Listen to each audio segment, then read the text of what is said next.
Oi, Letícia, tudo bem? Oi, gente, bom dia. Bom dia, Mauro. Bom dia, Rebeca. Muito bom estar aqui de novo. Saudade de você, fazia tempo. Obrigado por ter aceitado o convite. Estava em falta com você, amigo. Tava muito ocupada. Essa mulher é muito demandada, viu, Rebeca? É impressionante. É, né? Eu imagino.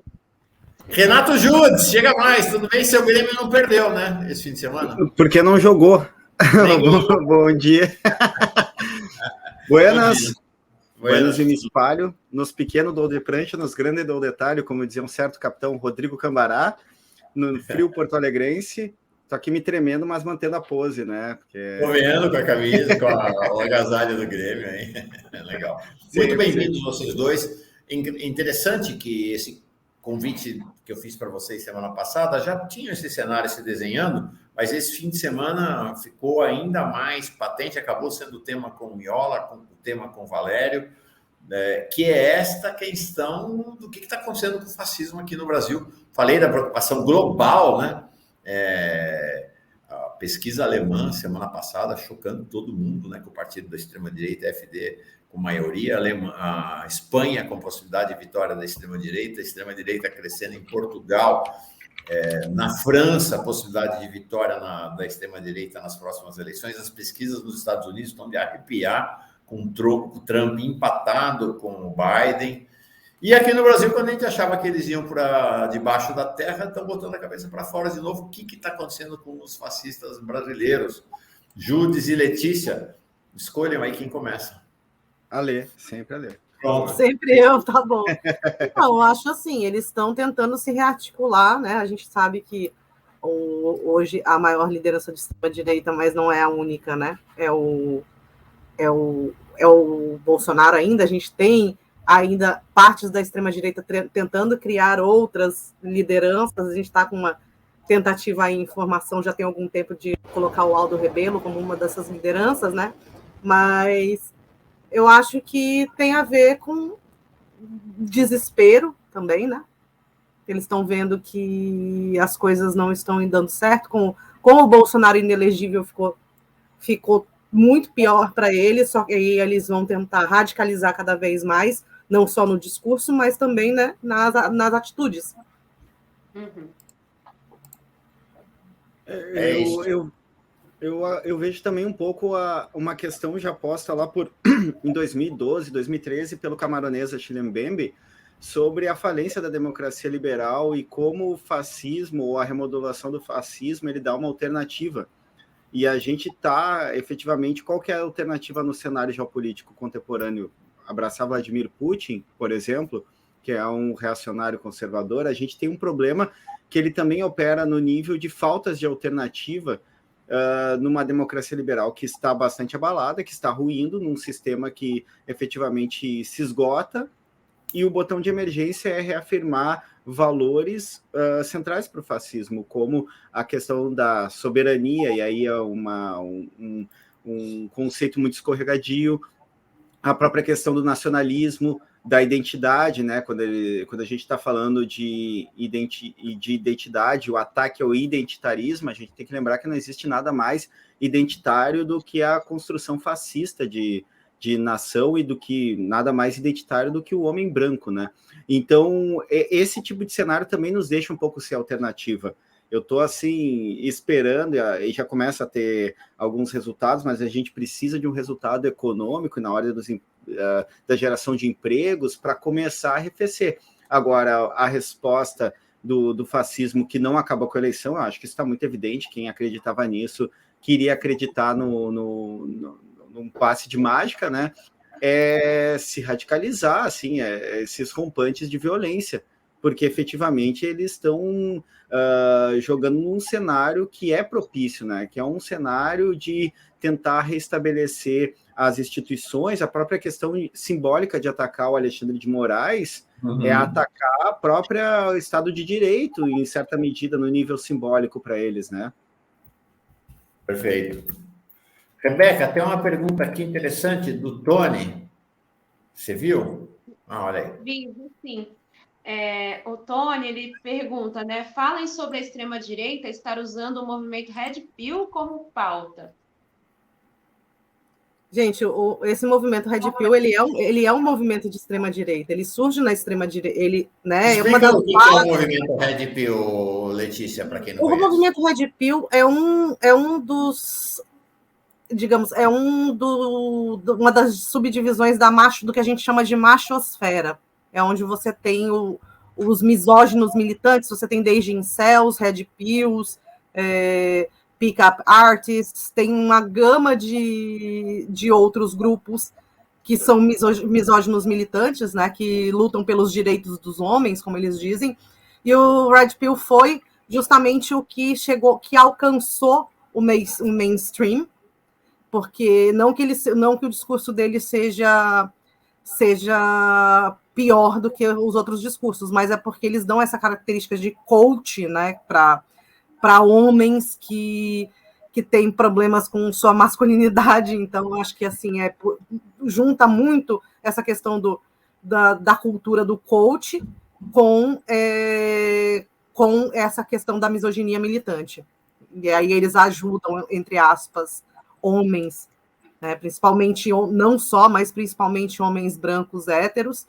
E hoje a gente sabe assim que esse tipo de discurso Red Pill, o discurso misógino, a misoginia, é o ponto de partida para a maioria dos homens que se radicalizam. Isso já vem de alguns anos, inclusive, desde da época do Gamergate. Eu acho que não sei se vocês lembram desse evento, que foi inclusive onde surgiu o Milo Yiannopoulos, que foi uma das grandes figuras da extrema-direita, né, principalmente da extrema-direita alternativa nos Estados Unidos. E então isso é um discurso que já vem há muito tempo sendo plantado pela extrema-direita no mainstream. Não é uma coisa nova. Perfeito. O Renato Judes vai ter que sair daqui a pouquinho, né? 9h30, que ele dá uma aula agora. Então, vou colocar algumas questões para ele, depois a gente continua. Tem umas investigações da Letícia que eu queria trazer para vocês aqui. A gente continua na sequência com ela em relação a isso. Primeiro mais uma vez, um tema que tem me ocupado, a gente tem tratado desse tema ao longo dos meses, né, Letícia, Judes e nós aqui, que é esta convergência entre segmentos da esquerda e os setores fascistas ou neofascistas, né, em algo que o Dugin, né, o teórico Dugin, o teórico russo Dugin, já vinha propondo, que é a união exatamente dos comunistas com os fascistas contra os liberais. E vocês me mandaram aqui algo que me deixou espantado, Júlio, que é esta postagem feita pelo grupo Voz da Resistência. Voz da Nova Resistência é o grupo duguinista aqui do Brasil, que tem uma penetração grande no PDT, tem relações com o PCO e com outras organizações brasileiras, e esse post recente deles, colocando a bandeira do Brasil ao lado da bandeira do grupo Wagner, né, que é o grupo neonazista de mercenários russos, né, que agora eram os grandes heróis da luta russa lá e acabaram se confrontando com o Putin. Esse cenário no Brasil é um cenário novo e cada vez mais preocupante também, né, Renato? O problema ali da ordem dessa infiltração na esquerda, que a Letícia fala há bastante tempo, que eu venho falando também, são esse uso, por exemplo, da noção de soberania, que é uma captura bem, bem importante, porque eles se valem desse anti-americanismo, entre aspas, né, anti-Estados Unidos, ou anti-imperialismo, nas palavras do Dugin, do atlantismo, né, esse vocabulário começa a entrar e se normalizar, inclusive a noção de globalismo, e não falar de globalização, alguns termos que vão se naturalizando, que acaba capturando, né, alguns grupos da esquerda e até, desculpe, se antes estavam mais na franja ou lidando com um número menor da esquerda que estava sendo capturado, agora a gente tem grandes veículos que se dizem de esquerda dando voz para isso, colocando colunistas, inclusive, que são duguinistas, como é o caso aí do Rafael, líder da Nova Resistência, que é o grupo duguinista, e isso está enunciado já pela estratégia do teórico Alexander Dugin, que, aliás, essa semana alguém comentou no meu Twitter algo genial, dizendo que eles seguem o Slavo de Carvalho, né, porque eles gostam da Rússia e são fascistas. Eu nunca mais vou parar de pensar no Slavo de Carvalho. Mas que a ideia é, lá num texto já de 97 do Dugin, que ele fala dessa aliança vermelho-marrom, e ele é categórico em dizer que depois os vermelhos que não quiserem se assumir fascistas, eles se livram, né? O grande jogo é isso, assim, um pensamento político bastante rasteiro, bastante simplista, e a gente tem visto o pessoal do PCO distribuindo esse discurso, uma dialética bastante boba, né, binária, do tipo, se é anti-Estados Unidos, eu abraço, esquecendo que, por exemplo, o nazifascismo tinha uma retórica anti-estadunidense, ou seja, se fosse colocada na mesa, eles abraçariam até Hitler, dentro dessa lógica, se é que dá para chamar de lógica, e isso se expande em setores à esquerda, que eles se valem do nacionalismo, de uma noção de identidade hegemônica de povo nacional, assim como a Lê comentou antes, o Aldo Rebelo talvez o avatar, assim, a versão do Dugin da Shopee que entregam aqui, mas que usa esse discurso, né, que é ele tem pontos de contato muito importantes, e aí essa denúncia que a Lê fez ali, tem do print, é esse acoplamento de um alinhamento de qualquer um que vá contra os Estados Unidos, assim, e ontem mesmo uma menina do PCO que ficou meio famosa no Twitter por andar com bandeira da Rússia no Congresso da UNE, disse a gente é aliado do Talibã, porque é contra os Estados Unidos, assim, eu fico pensando o que uma menina comunista no Afeganistão poderia dizer sobre o Talibã, se ela teria efetivamente voz para fazer isso. É perigoso porque isso se espalha, né, ele começa a atingir níveis tanto de figuras públicas quanto de mídias que expandem esse tipo de estratégia de captura. E a grande chave para entender é o conceito escorregadio de soberania. Porque o nacionalismo, como ele é pensado nos termos contemporâneos, ele está crivado de reacionarismo. A gente não está mais falando de um nacionalismo, por exemplo, ao molde argelino que Fanon defendia, de uma luta anticolonial. A gente está falando de nacionalismo no tal do mundo multipolar que eles entendem como reafirmação da centralidade de um determinado tipo nacional, uma identidade nacional e uma soberania que põe no seu horizonte a dialética do estrangeiro ou daquele que não se encaixa como inferior. Inclusive, nessa soberania, há um ataque evidente às pautas LGBT, que são entendidas como importação de uma guerra híbrida. Eles usam de qualquer jeito esse termo, esse conceito, de uma guerra híbrida para minar a unidade nacional, como se houvesse uma coisa assim e como se não houvesse comunidade LGBT dentro do povo ao longo da história. Então é muito perigoso, é muito escorregadio e é muito sedutor para quem não quer refletir muito e quer só abraçar bandeiras assim de modo muito imediato, muito rápido, assim. Eu chamo de grenalização da política. Se tu não é Estados Unidos, então tu abraça o time contrário. Aqui no Sul é assim, ou tu nasce Grêmio, ou nasce Inter, mesmo que tu não gosta de futebol, tu tem que Chimango, Maragato, Grêmio, Inter, tu tem que estar num lado, pode ser Fla-Flu, Corinthians e Palmeiras, tu tem que abraçar um lado. E é um problema bastante grande. Eu e a Letícia, por exemplo, nas mesmas colocações sobre a invasão da Ucrânia, a gente foi chamado tanto de apoiadores de Putin como de apoiadores da Ucrânia. Esse é o nível rasteiro e simplista de tomar lado. E a gente sabe que o problema é muito mais complexo, porque a gente não pode apontar para o batalhão Azov, que é crivado de nazistas, o símbolo é cheio de nazismo, e não olhar para o grupo Wagner e para subdivisões socadas de nazistas com nomes em homenagem a figuras nazistas. Então, não dá para tomar lado nesse sentido. Inclusive, só antes de terminar, fazer um parênteses, que esses dias alguém reclamou no meu Instagram que disse, tu vai muito lá no Mauro e ele é contra a Rússia. Eu disse, meu amigo, não está entendendo bem as coisas, assim, sabe? Eu adoro a Rússia, mas já o Putin... Vamos com calma aí, eu não gosto de Bolsonaro nem no Brasil, nem na Rússia. Mas adoro a Rússia, né? saudosa Revolução Russa, pátria, o país da Revolução Socialista, da resistência ao nazismo, mas, enfim. O problema todo é que as pessoas não estão entendendo que a gente que não é mais a União Soviética, que a Rússia não é comunista, gente. Não é socialista.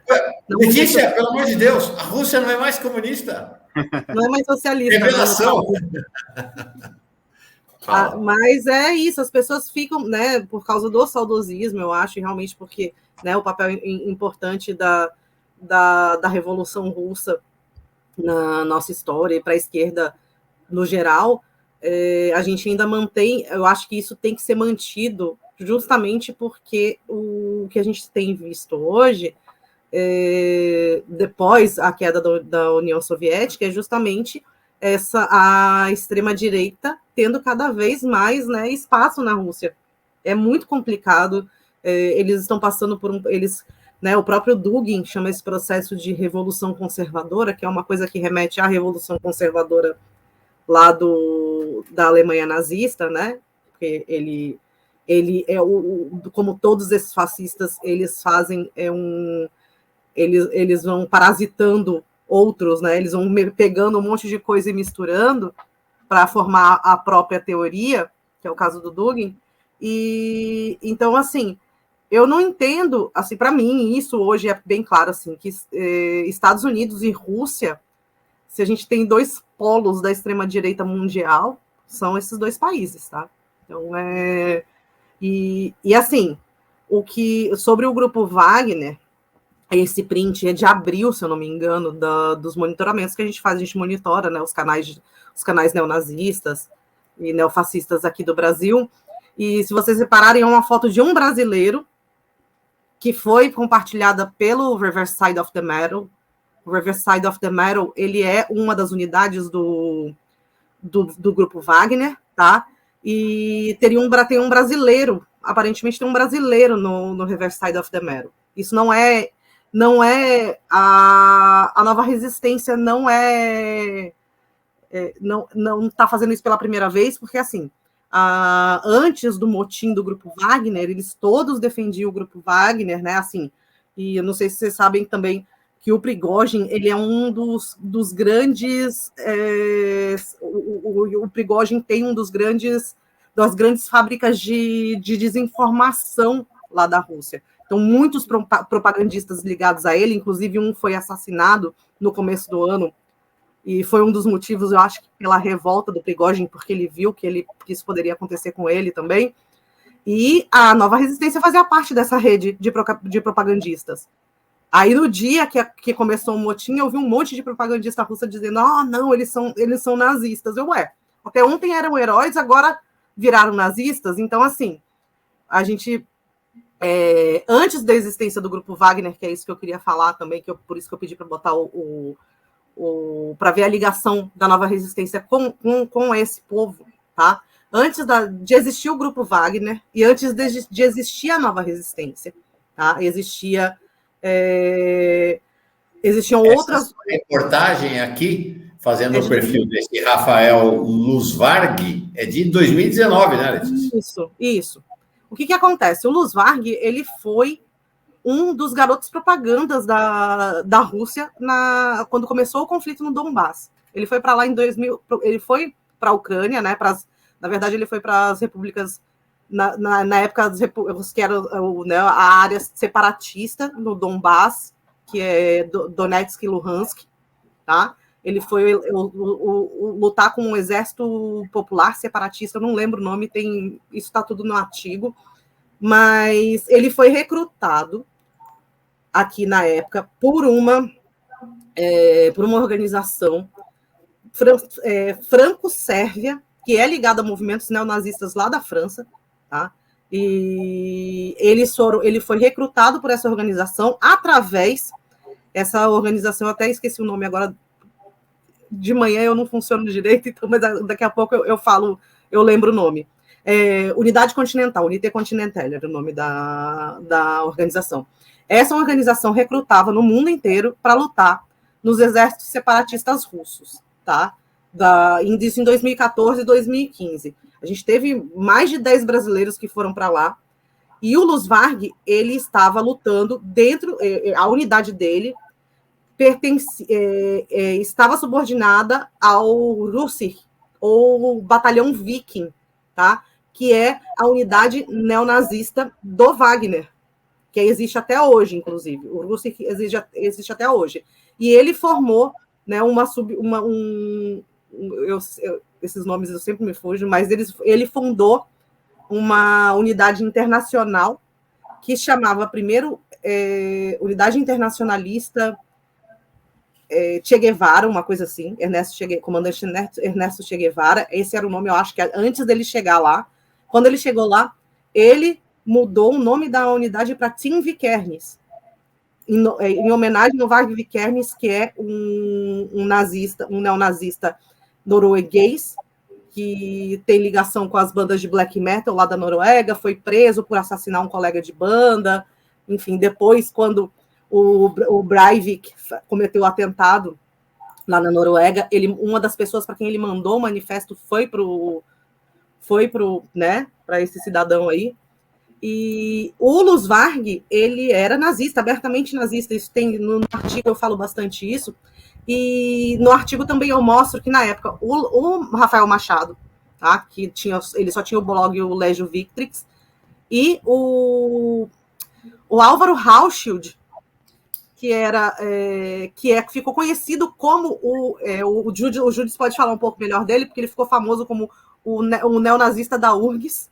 Ele foi expulso da URGS no ano passado por causa de um trabalho, inclusive o Júdice esteve à frente disso também, né, desse processo de denúncia e tal, que recrutaram o Varg. Só um segundinho, que o Júdice tem que sair em 2 minutos. Então, você passou a bola para ele controla no peito, chuta para gol antes de sair. E aí o Joaquim Silvino dizendo aqui: Júdice, teu conterrâneo Humberto Gessinger já dizia: fascistas de esquerda, fascistas de direita. Essa linguagem aí do Eslavo de Carvalho, ou Olavo de Carvalho, ou do Dugin, já não é nova. Eu acho que o Humberto, ele não era ruim só para escolher nome de banda, né? Que Engenheiros do Havaí, convenhamos, né? Misericórdia, mas entendi o ponto. Até no nível ali poético faz sentido. Eu vou ter que sair, infelizmente, sou um professor que precisa, né, ir dar aula, infelizmente não, né, é a minha função, mas a Lê falou do caso do Álvaro, né, que ficou aqui muito tempo sendo acobertado dentro da Universidade Federal, mas esse é mais um dos exemplos de como eu falo de fascistização do tecido social, que não é só o bolsonarismo. A gente não pode só olhar para o bolsonarismo, a extrema-direita não é só o bolsonarismo. Ali fala bastante dos integralistas, o pessoal que atacou Porta dos Fundos, a Cali, todo esse pessoal. Tem grupos, a gente tem que entender que tem uma gama muito grande e muitas modulações. Eu sempre lembro o Humberto Eco que dizia: o fascismo ele vai voltar em várias roupagens. E ele vai voltar numa roupagem que tu olha para ele e sabe, que nem no supermercado e vê aquela comida que tu sabe que é gordurosa, e tem aquela outra que põe o selinho e diz menos glúten, menos sódio, mas tu vai ver, é uma podreira fingindo ser algo saudável. E isso vai acontecer e a gente tem que estar atento, inclusive, para que tipo de discurso está vindo, de onde está vindo e qual que é a modulação. Eu tenho falado muito, não vou conseguir desenvolver, eu tenho falado muito para prestar atenção no uso estratégico de captura, de expandir a extrema-direita, o discurso da extrema-direita e sua agenda a partir da transfobia. A transfobia virou um cavalo de Troia importante, não só nos Estados Unidos, mas aqui no Brasil. A gente tem um caso simbólico, que é o Nicolas Ferreira, que não é o único, mas que é um caso simbólico de como isso está sendo usado, e a gente tem que prestar muita atenção para isso e como isso é uma modulação. Eu sei que ficou muita gente brava comigo essa semana, eu falei da centralidade da transfobia, né? Eu fui atacado lá. Eu nunca vi tanto homem gay transfóbico na minha vida quanto nesta semana no Twitter, por exemplo, organizações, etc. Mas só para fechar isso, acho que a gente tem que ter atenção e também não menosprezar o risco, porque, assim, há 3 anos atrás, 3, 4 anos, eu li o Coyote e fiquei sabendo da Nova Resistência eu comecei a estudar, e a gente falava na internet, e às vezes vinha a gente dizer, mas isso não é um perigo, isso não é um problema, é que tem jogo na extrema-direita, que é o jogo curto, que é o jogo desse, que vai cometer ataques, terrorismo estocástico, etc., mas tem os que pensam o jogo a médio e longo prazo. E eles talvez sejam mais perigosos, inclusive porque eles sabem modular, eles têm um projeto de poder muito mais consolidado, muito mais estruturado. Então, a gente tem que prestar atenção nisso e nunca menosprezar o perigo do fascismo e suas novas modulações. Agradeço a oportunidade, eu vou ter que sair, infelizmente, eu gosto muito de estar aqui com a minha amiga Letícia, com o Mauro, contigo, Rebeca, e também com o pessoal da Fórum. Acho que tem o pessoal se propõe aqui, eu vejo pelos comentários, se propõe a refletir, né, sobre essas questões, isso é bastante importante. Quem quiser conversar comigo, me seguir nas redes, é o Need for Speed, e numa próxima estaremos aí, assim que o tempo... Numa próxima, bem próxima, viu? Bem próxima. Não, então, deixar. Essa questão da volta do risco fascista, volta não, né? Porque nunca foi embora, né? Mas está de novo na agenda. Vou precisar muito conversar com você e com Letícia. Obrigado, boa aula para ti. Obrigado, gente. Tchau, bom dia, bom dia. Valeu. Rebeca, entra na dança. Perguntar para a Letícia, então, Lê, obrigada pelas suas análises, né, galera, aqui nos comentários parabenizando, elogiando bastante. E aí você, como estudiosa, né, pesquisadora desse tema, falando do lugar de análise de discurso, como que você vê essa contaminação do fascismo, nazismo, né, dentro das igrejas, que foram fundamentais, né, para a eleição do Bolsonaro nas últimas eleições? Como que você avalia esse cenário? Traz aqui para a gente isso, por favor. Então, eu, como especialista, eu foco bastante nesse tipo de neonazismo mesmo, neofascismo.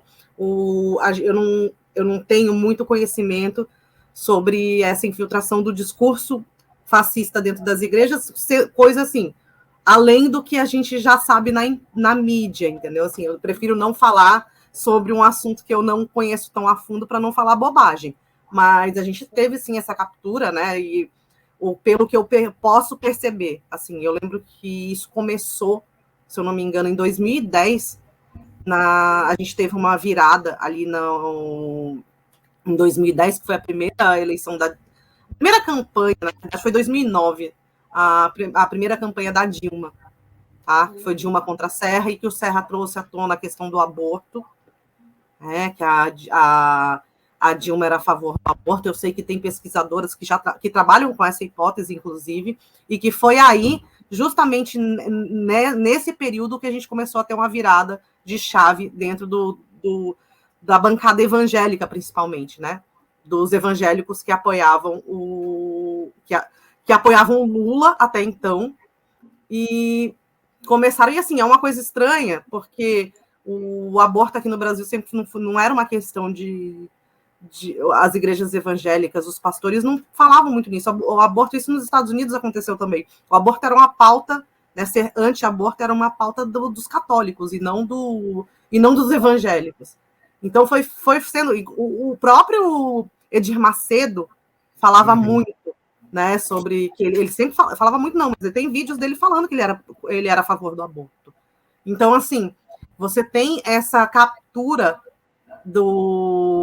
já acontecendo, né, nesse período, e a gente foi piorando durante os governos Dilma, né, e eu acho que a gente tem que entender isso também, porque faz parte de um projeto de poder que, como eu disse, é muito baseada não só no racismo, e, enfim, mas a misoginia é parte, para a gente ver por que esse discurso Red Pill também, ele é tão espalhado. A misoginia é parte fundante dessa onda neofascista.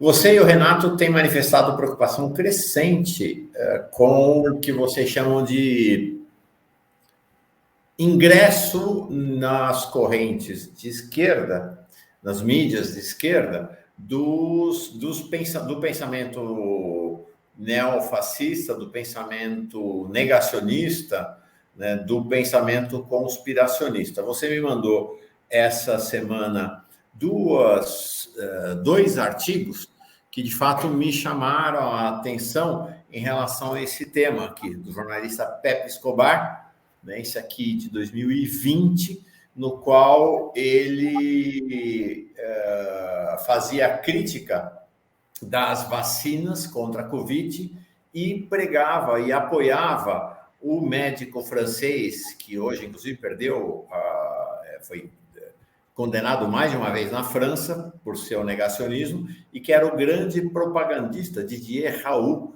o grande propagandista da cloroquina e da azitromicina, né? Da azitromicina, e o Pepsi Escobar foi, à época, um grande propagandista e atacava as vacinas.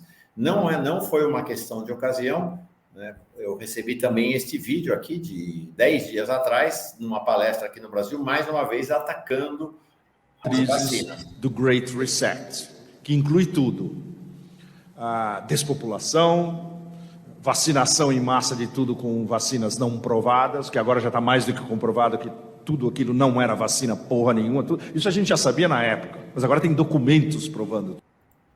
É isso, né? Fazendo. O que ele fala sobre o Great Reset, que eu não entendi? Porque ele diz assim que existe uma coisa do liberalismo mundial, porque é o discurso do Dugin, né?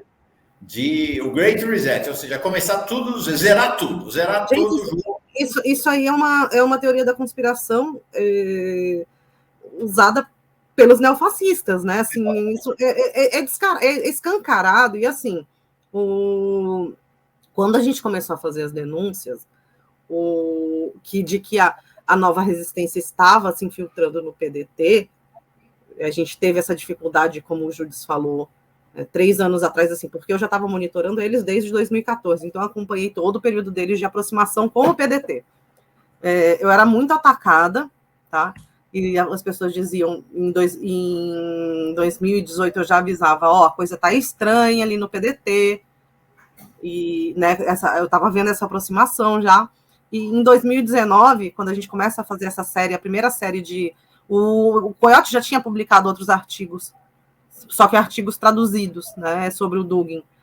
Nós fomos o primeiro veículo a focar nisso, com artigos explicando o que era a nova resistência, porque realmente é muito difícil, porque eles usam, como o Júlio estava falando, eles pegam muitas coisas, muitas pautas que são caras à esquerda, como o anti-imperialismo, como né, a soberania nacional, e usam isso para cooptar para o discurso fascista.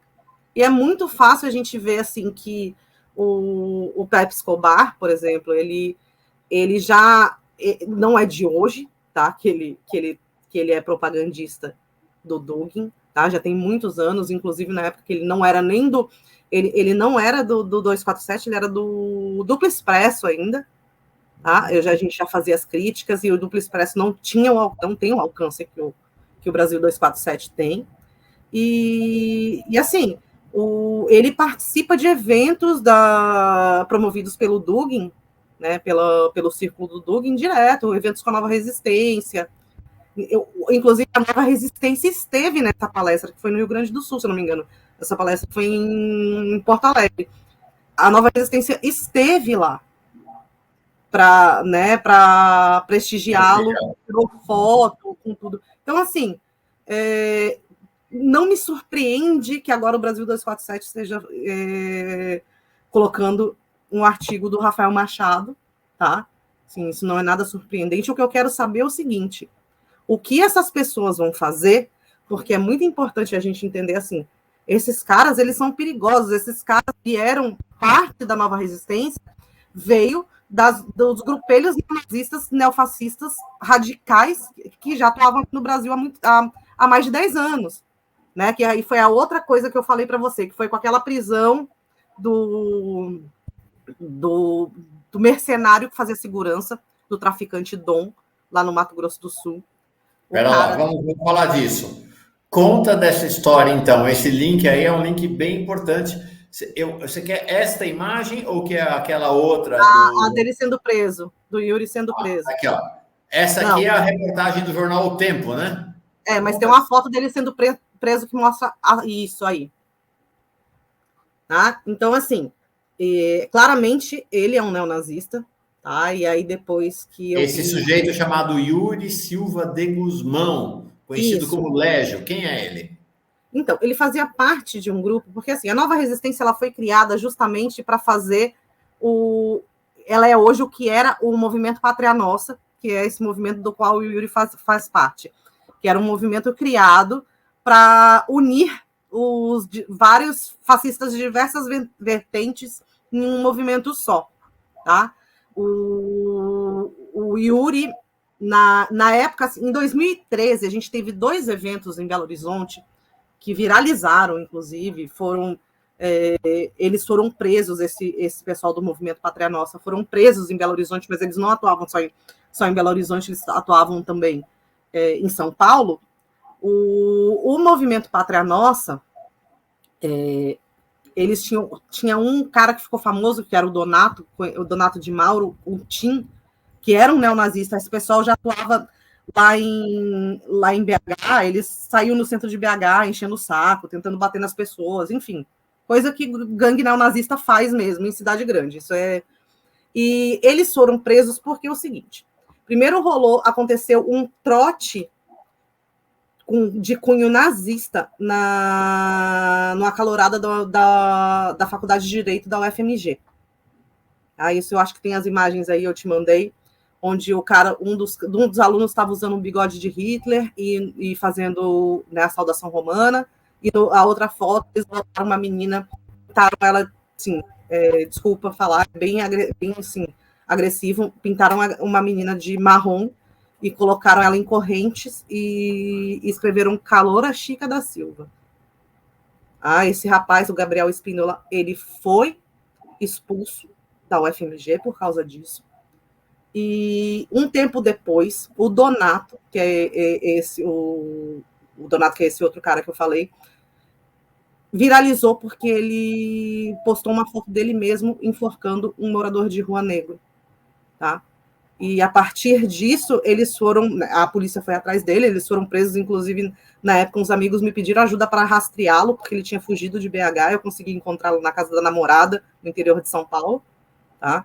E eles foram presos, o Donato, foram presos, acho que 5 do movimento Pátria Nossa, tá?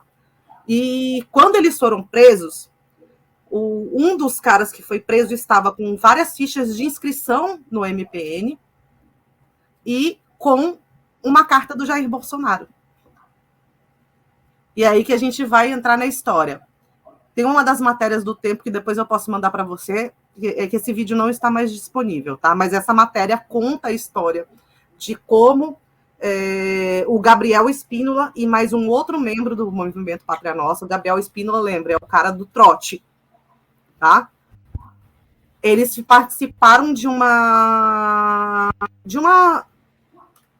eles fizeram, não foi bem uma live, né? Eles gravaram uma chamada deles, uma chamada de vídeo com membros do Força Nova, que é uma organização neofascista lá da Itália, e com mais uns outros neofascistas argentinos, onde eles falam, o Gabriel e esse outro cara, eles falam assim, a gente entrou em contato com o deputado Jair Bolsonaro para pedir, isso eles mesmos subiram para o YouTube, para pedir o apoio dele ao movimento. E aí, algum tempo depois, quando eles são presos, tem uma carta do Bolsonaro com um deles. Essa carta não é a mesma, até onde eu sei, assim, não sei se era uma carta padrão que ele enviava para todo mundo, tá? Como a que a Adriana achou no site, minha amiga Adriana Dias, mas essa carta nunca foi divulgada. Eu já tentei diversas vezes, a gente tentou com veículos grandes, a gente nunca conseguiu ter, assim, diversos jornalistas, a gente nunca conseguiu ter acesso a essa carta. Então, acho que isso é importante para a gente entender de onde as bases do bolsonarismo, né, como a própria Adriana e o Michel German falam muito, ela vem desses movimentos. E aí eu queria falar o porquê o MPN era tão importante para a gente falar da Nova Resistência, que aí a gente volta naquela foto, né, que é aquela primeira que você postou, que tem uma foto bem ruim, por sinal. Essa aqui? Não está aparecendo. Isso, exatamente. Tem esse cara de camisa vermelha e jaqueta preta. O nome dele é Márcio Galante. O Márcio Galante é um dos fundadores do Movimento Pátria Nossa, tá? E ele também foi um dos organizadores daquela manifestação pró-Bolsonaro que teve no vão do MASP em 2011. Tá? Nessa foto a gente tem um cara, assim, olhando de frente para a foto, do lado direito, que é um cara que está de jaqueta e óculos, ele chama Roberto Barros. Tá? O Roberto Barros, ele, não sei se ele já chegou a ser filiado à Nova Resistência, mas ele é desse meio duguinista. Tá? Tem outras fotos aí, eu não sei se você pegou as outras fotos, que eu fiz várias threads no Twitter, né? E tem mais fotos do Galante, tem fotos do Roberto Barros com outras pessoas, inclusive com o Dugin. Estou baixando aqui. Tá. Então, assim, o movimento Pátria Nossa, quando ele foi criado, ele foi justamente criado para unir essas vertentes. A gente tinha duguinistas, a gente tinha integralistas, tá? Porque tem fotos, todos eles andavam juntos, tem foto deles com o ex-presidente da Frente Integralista Brasileira, que é o Vitor Barbui, tá? Então, assim, esse é o local de onde a Nova Resistência vem. O Rafael Machado era dono do Fórum Brasileiro de Supremacia Branca dentro do Stormfront, que é o maior fórum neonazista do mundo. Como é que é? O Rafael Machado, esse que a gente viu lá? Sim. Ele é famosíssimo, Alberic, todo mundo sabe dessa história, entendeu? Então, assim, o que faz um site de esquerda, né, como diz o Brasil 247, que diz que é um site de esquerda, botar um artigo desse cara no site? Isso é um absurdo. Supremacista branco. Supremacista branco, entendeu? Assim, ele não diz que não é mais, porque, né, a quarta teoria política, essas palhaçadas deles de fazer rebranding de fascismo, né, reposicionamento de marca, que é isso que eles fazem, diz que não são supremacistas, mas eles são. Então, assim, de onde... Aí, tá vendo? Você tem aqui o Roberto Barros, na foto da esquerda, você tem o Roberto Barros com o Dugin. Qual é o Roberto Barros? Na foto da direita, a gente tem o Rafael Machado, junto com o Dugin. Tem dois caras aqui que eu queria falar. Quem é o Roberto Barros nessa foto de baixo? O Roberto Barros é o que está do lado do Dugin, de óculos, com a camisa do Codreano. Tá. O Codreano é um dos fascistas indie que eles gostam, da Guarda de Ferro da Romênia. Tá? E aí, na outra foto... Na foto direita está exatamente o Rafael. Mas eu trouxe essa foto da direita por outro motivo. Esse rapaz que está entre o Rafael e entre o cara da direita, e entre o cara que está com a camisa com a águia, inclusive esse é membro da Nova Resistência e é abertamente nazista, eu botei até foto dele com o uniforme da SS, esse rapaz chama Victor Schroeder, tá? O Schroeder também era da ponta, é isso ou é o menor? Do meio, com camisa amarela, camisa do Hezbollah. Tá. É a camisa do Hezbollah, tá? Esse rapaz também tem outra foto dele junto com essa mesma galera. Então, tipo, para você ver como eles confraternizavam todos eles, tá? O Schroeder, ele era da Juventude Eurasiana, se eu não me engano. Que aí não... E sim, que gesto é esse que eles estão fazendo, Letícia? Esse gesto chama Quenelle. Ele é um gesto antissemita que foi criado por um humorista francês, chama Dieudonné Mbala, tá? Ele ficou muito famoso, esse gesto, porque ele foi usado por um jogador francês. Eu esqueci o nome dele agora, porque assim, eu não acompanho futebol, mas ele fez isso durante um jogo, tá? E ele é muito usado por um dos maiores, os maiores antissemitas da França, que, assim, ele é conhecidíssimo, o maior negacionista do Holocausto da França, que inclusive já veio para o Brasil para participar dos eventos do Congresso Ervoliano, né, que é o Alain Soral. Alain Soral esteve preso recentemente por ser negacionista do Holocausto. Ele vai para frente de monumentos ao Holocausto para fazer esse sinal, que é a Quenelle. Nossa, é aterrorizante tudo isso. Então, assim, não é brincadeira, gente. Esses caras são perigosos. A gente fala que eles são perigosos, porque eles são perigosos. Olha o tipo de conexão que eles têm. Tá? Então, assim, não é uma questão de vocês estão falando que vocês veem fascismo em tudo. Não, é porque é fascista mesmo. Os caras andam sempre foram nazistas, sempre colaram com nazista. Tá? Então, assim, eu acho muito engraçado as pessoas tentarem defender o posicionamento desses, né, assim, desses seres aí que, se você vai ver no site deles, tem como é que fala? Tem artigo, aí o que eu falei, tem artigo chamando o movimento LGBT de nefasto. Né? Esse rapaz aí, ó. Aquele que está com a camiseta preta. Esse é o Vinco. O que está de amarelo, com o print ali de amarelo, é esse mesmo que está com o uniforme nazista. E eles estão todos ali, inclusive o que está com o círculo ali, aquele círculo vermelho não é porque ele seja santo, não. É só para indicar que ele é o Rafael Machado, da Nova Resistência, agora articulista lá nesse site progressista, né? O Rafael Machado. Esse fantasiado é o Vinco, o David Vinco, que é Davi Vinco, que é o que está do lado direito da foto com uma camisa com a águia. Aí tem uma outra foto que está no centro. O David Vinco, esse que está com o uniforme nazista, é o da extrema-direita ali na foto.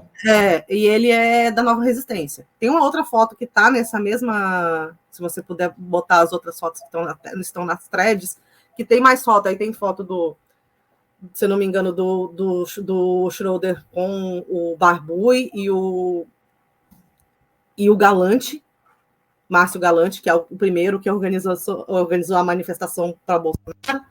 Então, assim, foto desses caras juntos é o que não falta.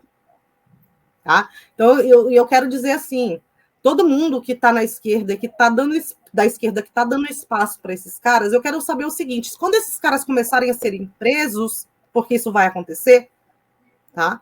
O Rafael Machado já foi detido o ano passado, ele diz que não foi, mas é mentira dele, foi ele sim, eu tenho certeza, tá? Pela Polícia Federal, numa operação onde eles foram atrás também do Álvaro Hauschild, que é aquele neonazi da URGS.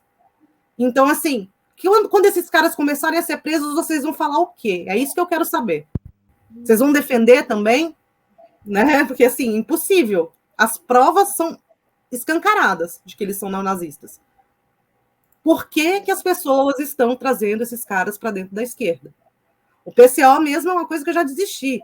Os caras botaram o nazista mais perigoso do Rio de Janeiro dentro de uma aldeia indígena, gente. De duas, não só de uma, de duas. Levaram o cara para Dourados, por exemplo, numa aldeia indígena. Tá?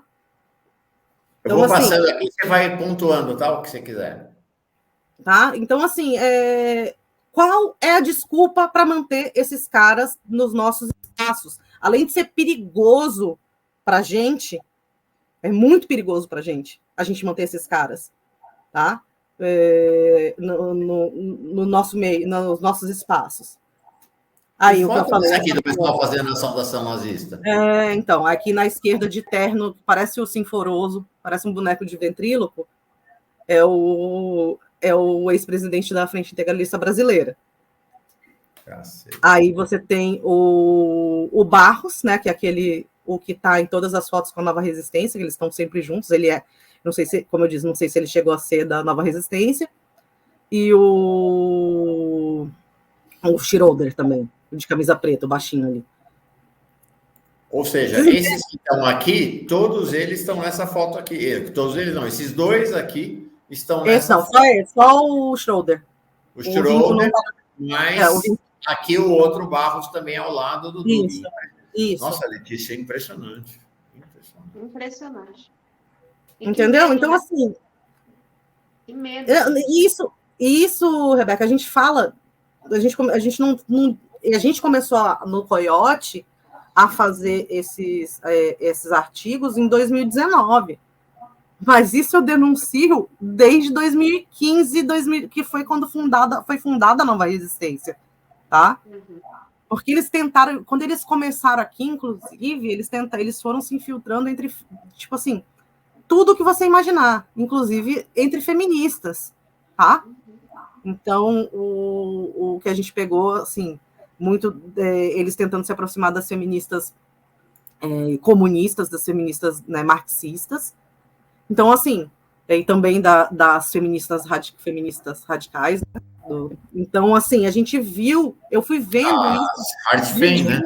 As Hardfem, que lideram um movimento transfóbico dentro do feminismo. Então, a gente foi vendo isso acontecer, tá? De dentro, eu fui vendo isso acontecer de dentro, e, assim, é um processo que a gente acompanhou, por exemplo, eles tiveram, eu sei que eles, nessa época, eles tentaram uma aproximação com a UJR, na época, e a UJR percebeu e botou eles para correr, tá? Em 2020, quando o André Bicho Solto foi candidato a vereador pelo PDT em São Paulo, ele tentou se aproximar, ele chegou a entrevistar, eu esqueci o nome do presidente do Sindicato dos Metroviários, que é da Conlutas, que é do PSTU, tá? Ou seja, a gente, assim, eu e um amigo, a gente conseguiu falar, inclusive, assim, é uma coisa que o pessoal fala muito do PSTU, não sei o quê, mas, assim, PSTU, gente, a gente mandou as denúncias, eles cortaram na hora, tá? Eles viram, sabe, as pessoas estão vendo, quem tem é porque realmente é um discurso que pega a gente. Sim, aí eu tenho uma camiseta do Burzum, que é a banda do Varg Vikernes, entendeu? Você me entendeu? Assim, eles são nazistas, gente. Eles são nazistas. O que é que eles estão fazendo escrevendo para site de esquerda? Entende? Não faz sentido. Isso sem falar, nós nem mencionamos ainda aqui o Aldo Rebelo, né? Pois é, o Aldo Rebelo que foi o candidato deles. Não, e assim, o ano passado, desde o ano passado, quando o Olavo morreu, tá? O Dugin, ele começou a se articular para ocupar o espaço, né? Não existe espaço vazio, para ocupar o espaço do Olavo, que foi quando ele foi convidado para fazer uma palestra na Escola Superior de Guerra, e aí a gente teve uma revolta de vários acadêmicos, né? A gente fez uma campanha assim, tipo, gente, como assim? E aí cancelaram o evento, só que esse ano, no último caderno da Escola Superior de Guerra, foi publicado um artigo dele, saiu até em matéria na Folha de São Paulo, tá? Nós demos aqui.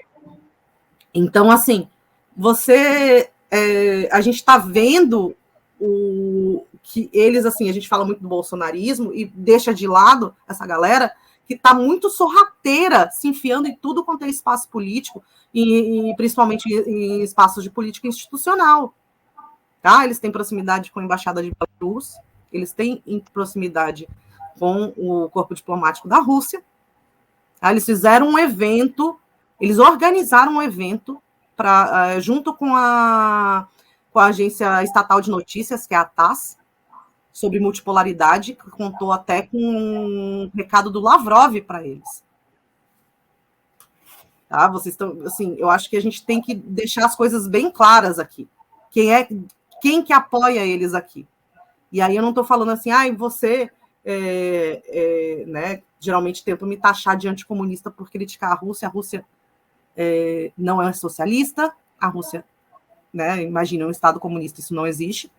E assim, parem, sabe assim, eu sei que a gente tem muito, eu acho que a gente tem sim que louvar o que aconteceu na Revolução, como a União Soviética derrotou os nazistas, tá? Mas não é o que acontece hoje. A Rússia não é socialista. A Rússia é um país extremamente conservador, onde pessoas LGBTs não têm direitos, tá? E, assim, é muito, muito importante falar nisso, porque a Rússia é um dos países que mais faz propaganda contra o que eles chamam contra os movimentos identitários.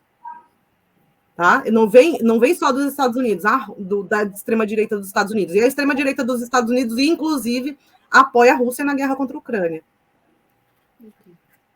E apoia o Trump, né? Como o Putin, né? Apoia o Trump. Sim, eles apoiam o Putin. A extrema-direita. Por quê? Porque os democratas apoiam a Ucrânia. Então a extrema-direita dos Estados Unidos está toda com a Rússia. Sem contar que, assim, gente, os maiores neonazistas dos Estados Unidos que fogem para a Rússia, eles conseguem asilo lá. E o cara do The Base mesmo está lá até hoje. Fugiu, ele foi condenado e fugiu para a Rússia, está lá. Rebeca, É a primeira vez que a Letícia aqui está de boca aberta, né? Eu não é a primeira vez, mas é chocante, né?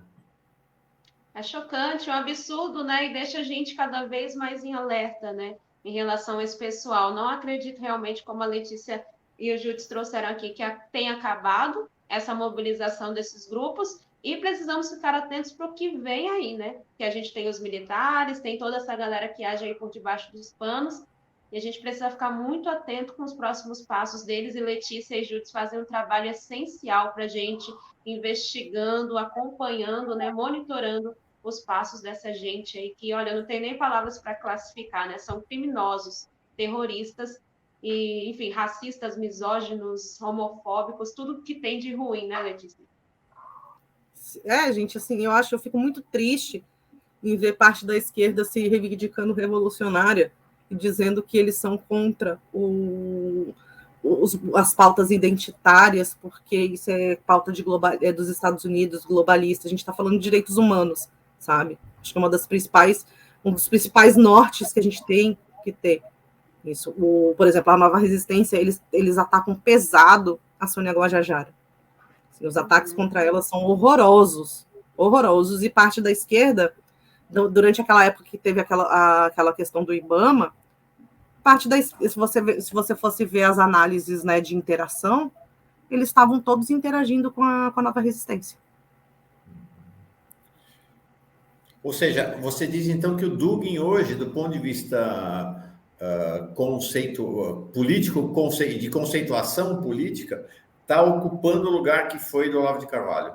Ele quer fazer isso, inclusive entre os militares, né? Porque ele sabe que se ele chegar nos militares aqui do Brasil, que ele vai conseguir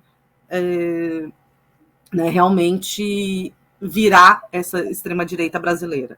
Mas, assim, é um pouco difícil, sim, só que a gente não pode tratar também como assim, é impossível. Muita gente me falou, porque a gente está acompanhando essa aproximação do Dugin com os milicos daqui, já tem mais de ano. A gente não acompanha por publicação, a gente está acompanhando por bastidor. Né? A gente tem, graças ao trabalho que a gente tem feito, né, tem muitos acadêmicos que conhecem a história da Nova Resistência, que começaram a estudar o Dugin por causa né, das matérias que a gente trouxe, e assim, esses acadêmicos, eles estão realmente empenhados em combater o duginismo dentro da academia, porque o Dugin já teve uma aproximação com a academia brasileira. Tá? Ele fala português, inclusive. Ele fala português, não, desculpa. Ele fala um portunhol. Ele fala um negócio lá. Tá, mas assim, isso não é demérito não, porque o cara, ele fala milhões de línguas, então ele entende português e consegue se fazer entender, tá? Diferente de um Bannon, que não fala português. O Dugin fala italiano, ele é muito inteligente, ele realmente é filósofo, tá? E ele era professor de filosofia da Universidade Estatal de Moscou. Então, ele é mais sofisticado, tem um pensamento mais sofisticado do que o do Olavo, assim, né? Ele é mais sofisticado que o Olavo de Carvalho, mas no fundo é a mesma porcaria. Eles partem, inclusive, da mesma corrente esotérico-filosófica. O próprio Dugin né? Ele participava de... Olha aí a gente fala, né? O Dugin era abertamente antissoviético. O Dugin, ele era de movimentos antissoviéticos na época da União Soviética, tá? Inclusive movimentos de cunho nazista na época da União Soviética. Então, assim, me desculpem, qualquer um que quiser pintar esse cara como de esquerda está sendo, no mínimo, engambelado, tá? Quando não oportunista. Pois bem, revelações chocantes. Aqui o Edgar Pitino me escreveu, falou, estou chocado com essa entrevista aí com o Júlio e a Letícia Oliveira. Pois é, trazê-los aqui é porque vem bomba. Eles contam realmente os bastidores do movimento neonazista brasileiro. Importante ter clareza, né, Letícia, que eles não são o bolsonarismo. Eles, inclusive, se apoiam mutuamente, mas são movimentos distintos. Tem cada um opera, vamos assim, na sua faixa de frequência, com momentos de apoio pontual, né? A Nova Resistência é anti-Bolsonaro. Eles são abertamente do Bolsonaro. Eles apoiaram o Ciro. tanto 2018 quanto agora. Então, mas segmentos desses grupos duguinistas, neonazistas, se compõem com o bolsonarismo em determinados momentos. Sim, sempre compuseram. Tá? Assim, João Faria pergunta aqui para encerrar. Aldo Rebelo tem relação com a Nova Resistência? A Nova Resistência foi assim, eles foram os apoiadores de primeira hora do Aldo Rebelo, quando ele lançou o Quinto Movimento, né? Inclusive, que eles têm muita amizade com Felipe Quintas, que é o articulador do Quinto Movimento. Esse artigo que eu falei, que chama o movimento LGBT de nefasto, é do Felipe Quintas, tá? E eles são os grandes promotores do Quinto Movimento aqui no Brasil, são próximos. A Nova Resistência fez campanha para o Aldo Rebelo e para o Robinson Farinazzo. Eles eram isso saiu na época no Congresso em Foco, uma matéria do Lucas Neiva falando sobre o apoio que o Robinson Farinazzo e o Aldo Rebelo receberam da Nova Resistência, e também saiu numa matéria que eu e a Marie Declercq escrevemos para o Tab UOL. Tá? Nós demos juntos, nós falamos sobre isso já. Gente, tem que acompanhar, a Letícia está aqui, eu coloquei eu mudei, eu não estou mais usando esse perfil, eu estou no outro, Lete Oliveira Jó. Opa! Quer ver? Cancelou. Tem que trocar aqui, até tem que ver aqui o nome, porque eu também esqueço. Tá bom. Rebeca, você precisa sair, tá com um compromisso urgente. Obrigado, querida. Até amanhã. Vou só colocar o perfil da Letícia aqui, também caminho para encerrar. Obrigado, queridíssima. Tá vai bom, nessa que eu sei que você está. Tchau, Rebeca. Prazer. Prazer te conhecer, viu? Vou te acompanhar lá também, porque é interessantíssima a sua análise, muito me interessa. Tá bom? Obrigada. Tchau. Lete Oliveira. Tchau, querida. Até amanhã. Tchau. Então, vamos lá. Aqui, ó, porque tem muita gente. LEPI. Calma, tem muita gente perguntando como te acompanha. Deixa eu botar, editar o nome. Manda, fala. Lete. Lete com I, né? Oliveira Jó. E Lete Oliveira? Jó, jornalista. J-O-R. Esse aqui é o teu perfil no Twitter? Isso. Então, ó, gente, o perfil da Letícia no Twitter, vê se está certo, Letícia. Isso, Lete tá. Oliveira Jor, de jornalista, tá bom? Então, quem quiser acompanhar a Letícia, o bicicleta, não tem mais. Eu aposentei o bicicleta. Aposentou o bicicleta. Lete Oliveira Jor, acompanha a Letícia, ela e Renato Judes vão vir mais vezes aqui, realmente são informados. Porque aqui, vamos combinar, que da mesma maneira como eu fiz mais cedo, aquela descrição de como é que está sendo a montagem do governo Lula para a luta contra o fascismo, aqui a Letícia e o Judes, claro que sempre tem uma interpretação, mas são basicamente informações sobre o que acontece nesse submundo do nazifascismo que tenta se aproximar de segmentos da esquerda brasileira aqui. Chocante, realmente muito impactante. Isso assim, esse negócio de tentar se aproximar, gente, não é... existe um grupo que chama Atomwaffen, que é um grupo aceleracionista dos Estados Unidos. No material da Atomwaffen, de propaganda deles... Como chama? Atomwaffen. Atomwaffen. O que eles fazem?